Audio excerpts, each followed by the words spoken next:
Hey guys, turkey season is in full swing right now, and if you are planning on getting after it, make sure to pick up some Meat Eater Phelps turkey calls to stuff into the old turkey vest or into your fanny pack right now. I carry a few different things. I like to use mouth calls, and I like to use pot calls. Mouth calls or diaphragms, I like them because it gives you hand-free calling, meaning when you're working a bird up close, you can have your gun on your knee, finger on the trigger, ready to roll, and still be making turkey sounds. I like pot calls because I just like pot calls. I enjoy calling with a pot call. Whatever direction you go, including a box call, which I don't personally use too much, but they're fun and great, and I started out with them. Yanni, on the other hand, one of my main turkey hunting buddies, he loves box calls. And what's funny is I'll now and then look to him and give him the look that means get out your box call and find us a turkey. So it's not that I don't like him. I just have Yanni use his. Then I don't have to carry it. Go to Phelps Game Calls. Get calls that are made in the USA and get calls that'll get them close.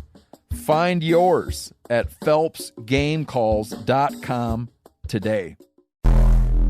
Welcome to the Wired to Hunt Foundation's podcast, your guide to the fundamentals of better deer hunting. Presented by First Light, creating proven, versatile hunting apparel for the stand, saddle, or blind. First Light, go farther, stay longer. And now, your host, Tony Peterson. Hey everyone, welcome to the Wired to Hunt Foundation's podcast, which is brought to you by First Light. Today, I'm talking about turkey hunting and how often something happens during turkey season that can increase your deer knowledge.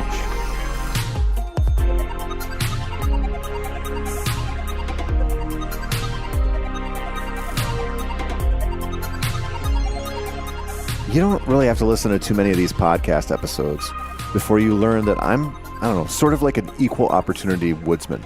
I love small game hunting, western hunting, upland hunting, duck hunting, and of course, turkey hunting. In addition to, the deer thing. Being in the fields and in the woods, and hell, even on the water, is always worth it. And every activity seems to feed the other activities.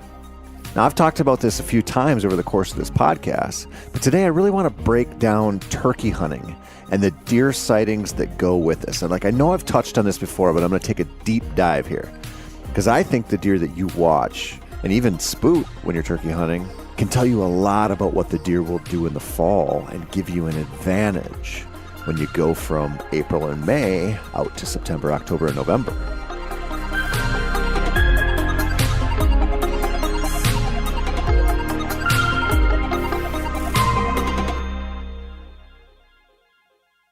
Two years ago, my buddy Adam and I sat next to a giant oak tree overlooking a clover plot on a property he had just bought in southwestern Wisconsin.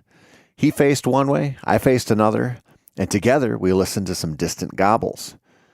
It really wasn't an ideal May morning for hunting, but it wasn't bad.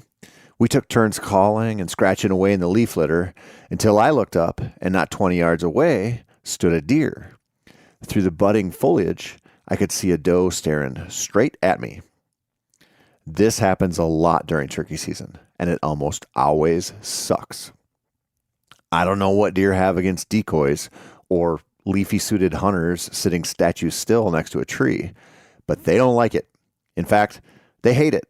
So much so that they almost always give you a couple of two-step stomps before snorting their stupid faces off and running away. Other deer key in on this, but so do the turkeys. And nothing will pull a gobbler out of strut faster than a deer that is turning inside out over a perceived threat. It's kind of just game over when that happens, at least for an hour or two. And that's what I was thinking about as this doe stared holes in me, and then I noticed other deer behind her. They rarely travel alone in the spring, so this didn't surprise me at all. My dominant thought then was, please just go away quietly. Please just go away quietly. I was like the person hiding in a closet in a horror movie while the killer roamed the hallway. Well, not that dramatic, but you get my drift. She didn't go away quietly, though. She took off down the trail, ran straight across the food plot, and entered the woods on the far side with 5 other does and fawns on her tail. I didn't think a thing of that encounter, other than it probably messed up our turkey hunting, which wasn't actually true, we found out pretty soon after. because it wasn't long and we called in a trio of jakes, two of which made a huge mistake by stopping in front of me at like 20 yards. But fast forward 6 months, and I was sitting in that same food plot, but in a ground blind on a different wood edge. I had a cameraman next to me, and it was the 5th day of a 7-day shoot for our first season of 1 week in November. Not only did I have a solid 8-pointer come out right next to the blind and play a perfect game of stopping twice where we couldn't get him on camera, and when he finally did give me a shot, my brain had melted into a puddle of primordial ooze, which was totally incapable of complex calculations and tasks like, holding a little green sight pin on the body of a nice 8-pointer and then hitting the release like I've done 4 million times in my life. Anyway, after that whiff, we settled in to watch the only deer that didn't leave the plot, a little button buck who was too dumb for his own good. As camera light faded and I was told we were no longer able to film, several does charged out of the woods on the exact trail I had watched the does walk during turkey season. And do you know who followed them out? One of the biggest bucks I've ever seen while hunting. On the exact same trail. He even got to 38 yards and posed broadside. And let me tell you what, if I didn't have a job to do that required footage of deer, there would have been arrows flying out of that blind in his general direction because there was still legal shooting light and it was wide open between me and him. But instead, I watched him chase does right out of my life. Now, last season, my buddy was set up on that food plot and he watched even more deer walk that trail and cross the plot from both directions. Now, I know you're thinking, okay, so if you guys had scouted that trail, you would have known it was a deer highway. But the thing is, in that area of southwest Wisconsin, there are deer highways everywhere. That specific trail doesn't look any more worn down than the hundreds of other trails on his property. They all look good. And when they all look good, they all kind of carry equal weight as far as scouting is concerned, at least till you get some cameras on them. Now, I've had similar experiences in multiple states. Take the GOAT of deer hunting opportunities, Iowa. I'm slightly obsessed with some public land in a part of the state that I'm not going to talk about on this podcast. But suffice it to say, it's just good deer and turkey ground. And even though there is a decent amount of hunting pressure there, I just love it. The first time I hunted it, I was in high school, and it was a random trip down there. That was a one-off turkey hunt with a buddy of mine, and I didn't return until like 2019, again, to turkey hunt. And what I saw brought back a lot of memories, and it made my decision up that I was going to apply for a deer tag there as soon as I thought I could draw. But before that, I turkey hunted. And during those turkey hunts, a couple of sits in particular, I saw deer. I saw spring deer cross a meadow to go bed. And when I drew a deer tag, I hunted that meadow and shot, and unfortunately lost, the biggest buck of my life on public land, where I ended up actually killing a deer was several miles down the road on a different chunk, but not on an unfamiliar parcel.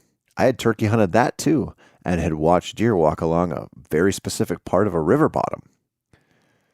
Spring deer movement often equals fall deer movement, my friends.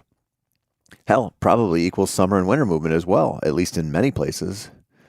And when you're sitting out there at first light and listening for some gobbles, don't just passively take note of deer that you see. Watch them. Watch them through your binos. Watch exactly what trails they take. Watch exactly where they go over, through, or under barbed wire fences. Watch how they leave the neighbor's field. This goes for land that you actually deer hunt and land that you don't. Now, it's obviously more valuable if you're watching a shed buck and his buddies walk across the corn stubble to enter a woodlot that you absolutely can deer hunt.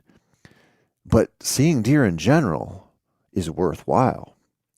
Accumulated hours of watching wild deer interact with their environment is one of the best ways to level up your skills in general. And specifically, it's even better to watch a deer do something on a property that you'll be summer scouting and eventually hunting during the fall. This goes for private ground as well as public. And even public ground, you might not want to deer hunt because you have access to something better or you think is better. This is one of the things that has really surprised me over the years and was honestly one of the things that convinced me to start hunting deer on public land pretty hard.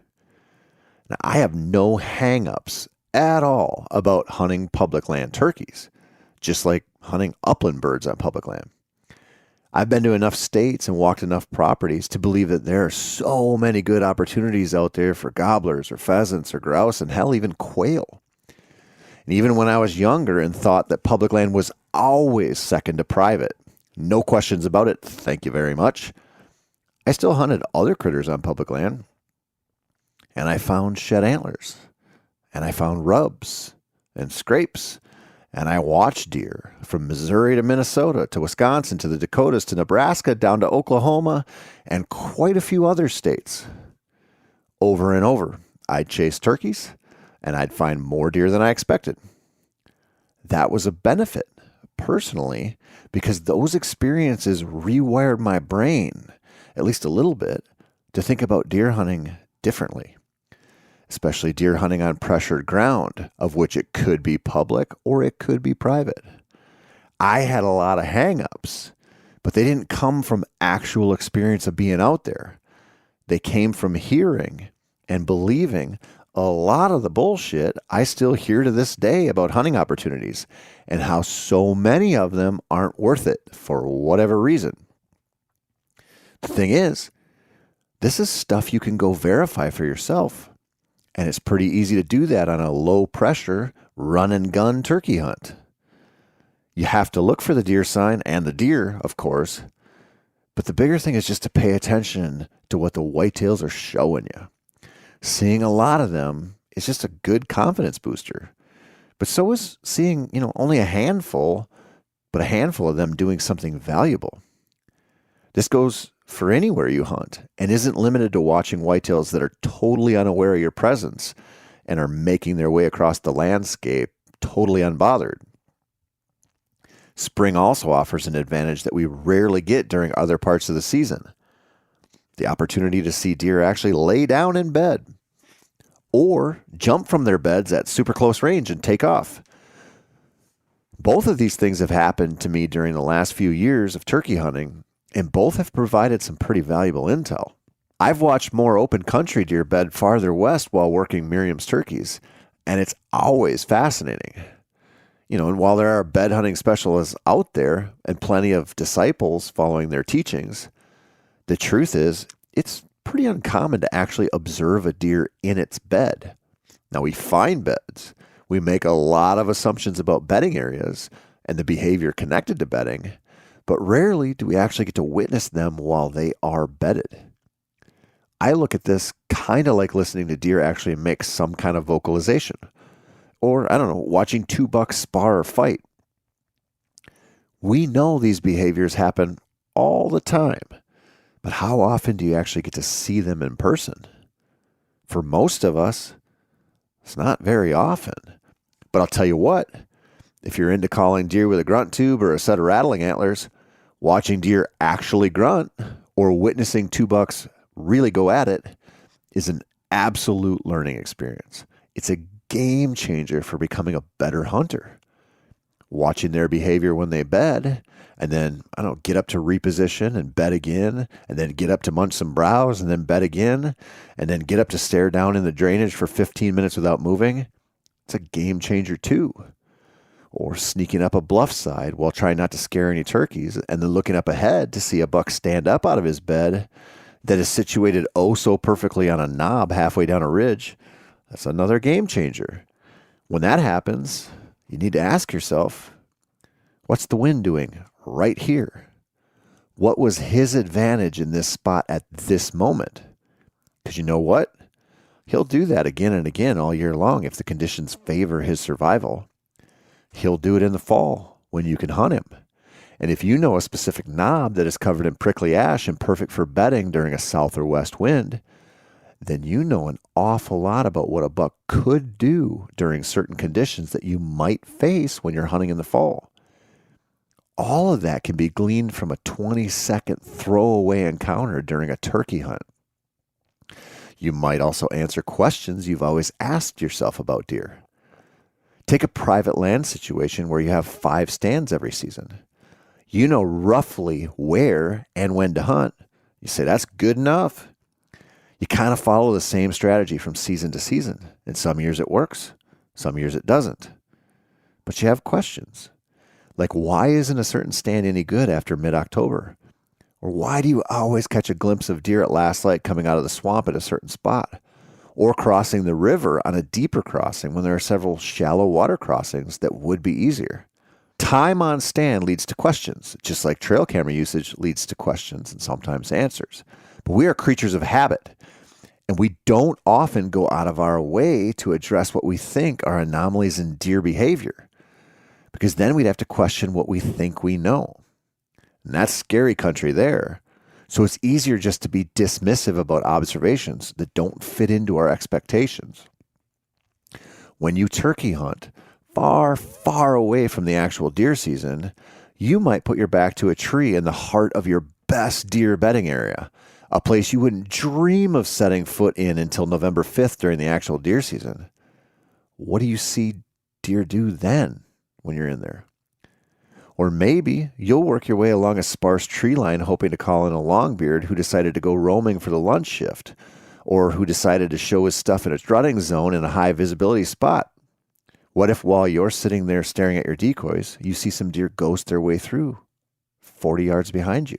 You might never deer hunt the spot because there aren't any stand trees there and the cover is thin. And because you know that, you're not going to really scout it either. You don't go in there and look for sheds or look for a concentration of rubs that might signal you're missing something. Yet in April, you see deer doing what you don't think they should do. What's the best reaction here? If you think it's to write that off as inconsequential randomness, I have bad news for you. That's what we like to do with information that doesn't reinforce our biases. But the truth is, it's not random. They're there for a reason. And if you think that reason is tied to something important in the spring that won't be important in the fall, you may be right. Maybe some food source popped up and it means nothing to a fall hunt. Or maybe you just had your blinders on during deer season and now they've shown you something that you should probably believe instead of doubt. This kind of thing happens to me a lot when I'm turkey hunting. And not all of my encounters lead to filling deer tags in the fall, but I've really started to believe what the deer in April and May tell me. Their moments are truthful, if that makes sense. If they cross a field a certain way or travel a soft edge in the big woods in a specific direction, there aren't any lies there, and there probably is no randomness to it. It's most likely an answer to a question you haven't even thought to ask. That's the beauty of being in the woods and taking a long look around. Whether you're the run and gun type who has to chase every gobble and can't sit still for more than 10 minutes, or you'd rather open a good book with your bow leaned up against the wall of your blind and ride out a monotonous 12-hour sit in a pre-scouted spot. The deer during turkey season, they just might give you something real to work with no matter how you turkey hunt. So again, while you're out there yelping your happy ass off in the hopes of earning another set of spurs to hang from your rearview mirror or a whole plate full of turkey nuggets, keep your eyes open for the deer, and when you do see them, watch them. Get those binos up to your eyes and pay attention to what they do. Whether they spook or walk casually through the woods to bed down in view, or 20 of them all leave a cut cornfield single file to head down to the river bottom for the morning, take note. And really take note if those deer happen to be bucks, which will be pretty obvious through your optics and should be traveling in a little bachelor group. Because what bucks do during the spring indicates travel and behavior that they feel safe engaging in. They'll do some of that behavior again in the fall if they feel those safety advantages are still there. This is sort of the opposite of deer scouting with a mission kind of thing that I just talked about, but it can be even almost more valuable. Kind of like when you're fishing for bass at noon on a sunny day and you happen to catch a 27-inch walleye in 5 feet of water on a swimming jig. Could be a total fluke, but probably isn't. There's probably a here today, gone tomorrow food source there that is drawing in all kinds of big toothy predators, and it'll probably happen again tomorrow or next year. It's just like that with deer right now. And that's all I have for you this week. Good luck with the gobblers. Be sure to tune in next week when I plan to talk about the most underrated aspect of deer knowledge, which is browse. I know it sounds boring, but I'm going to try to make it not boring. This has been the Wired to Hunt Foundation's podcast, which is brought to you by First Light. I'm your host, Tony Peterson. And as always, thank you so much for listening.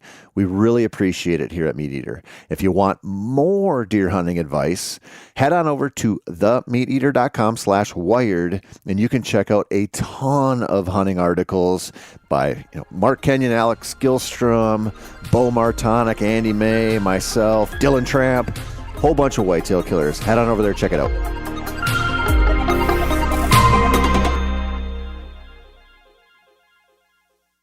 Hey guys, turkey season is in full swing right now, and if you are planning on getting after it, make sure to pick up some Meat Eater Phelps turkey calls to stuff into the old turkey vest or into your fanny pack right now. I carry a few different things. I like to use mouth calls, and I like to use pot calls. Mouth calls or diaphragms, I like them because it gives you hand-free calling, meaning when you're working a bird up close, you can have your gun on your knee, finger on the trigger, ready to roll, and still be making turkey sounds. I like pot calls because I just like pot calls. I enjoy calling with a pot call. Whatever direction you go, including a box call, which I don't personally use too much, but they're fun and great, and I started out with them. Yanni, on the other hand, one of my main turkey hunting buddies, he loves box calls. And what's funny is I'll now and then look to him and give him the look that means get out your box call and find us a turkey. So it's not that I don't like him. I just have Yanni use his. Then I don't have to carry it. Go to Phelps Game Calls. Get calls that are made in the USA and get calls that'll get them close. Find yours at phelpsgamecalls.com today.